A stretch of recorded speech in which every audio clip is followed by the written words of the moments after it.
We heard the ice crack long before the alarms failed.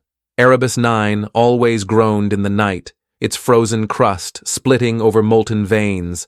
But this was different. The sound rose like breath caught in a throat, held, then broken wide. The Clethari came on the fourth dawn cycle, drifting like glassy locusts through thin atmosphere, their forms twisting as if remembering other shapes. They expected a mining post, rusted out and begging for conquest. They found it.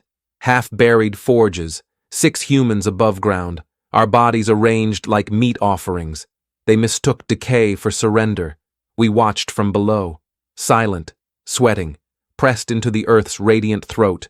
The geothermal cloaks that masked us also kept us alive. Heat siphons and rock-hollowed corridors engineered over decades, slow and careful, sealed against the pulse of the planet. They moved in patterns, coils within coils, a logic only they could follow. At first, they disassembled what little we left them.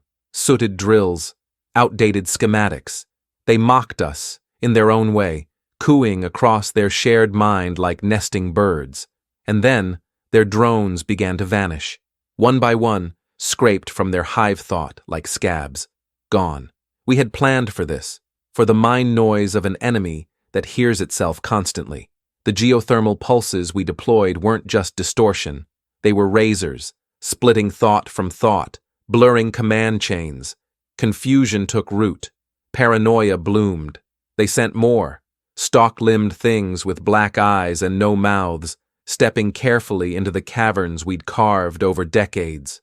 The runes burned warm on the walls, etched by gloved hands long gone, warnings or prayers. Our geothermal cloaks held, the heat signatures beneath the rock read like magma bubbles. Nothing to see, nothing to fear, until fear found them. It began with whispers. First, the drones froze in place. Then they convulsed, scraping at the air. Some turned on each other, metal limbs flailing, shrieking static into the dark. Others stood unmoving for hours, even as their casings melted from the cavern's breath. They had no words for what they saw, but we did. Shapes in the periphery, chanting without sound, faces blooming from rock. The Clethari do not know madness, not until we gave it to them. Their hunters arrived soon after, larger, sleeker, terrible with precision. They slid into the deep forges with patience, adapting their senses to the geothermal distortion. Their arrogance gave way to calculation. They had dismissed us, but a hole in the hive was not to be ignored. They do not fear death, but they fear disorder. They ignored the ruins, the rusted hammers, the discarded exosuits. They made it far, farther than we hoped. They reached Forge 6. It opened like a wound, steel ribs, glowing ore. The war drones lay dormant, curled like fists. One hunter whispered then, in their way, alive. They are alive. And our system answered. The collapses weren't reaction. They were orchestration. We mapped every fault line, calculated every tremor.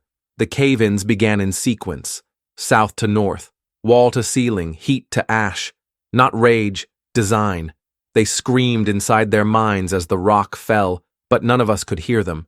The pulses surged from the core, short, brutal, shattering what remained of their unity.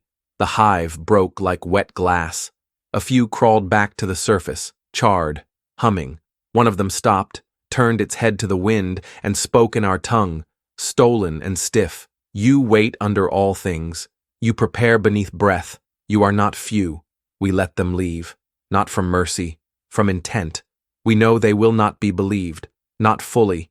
Their elders will listen, nod, then dismiss. They will say it was a trap, an anomaly, an unfortunate loss. The Clethari will forget, because forgetting is cheaper than fear. But some part of their vast mind, shattered, clawing, will remember the heat, the silence, the waiting. Let them. We are not only beneath Erebus 9, we have tunneled into the ice of Seer. We have vanished into Vesta's cracks.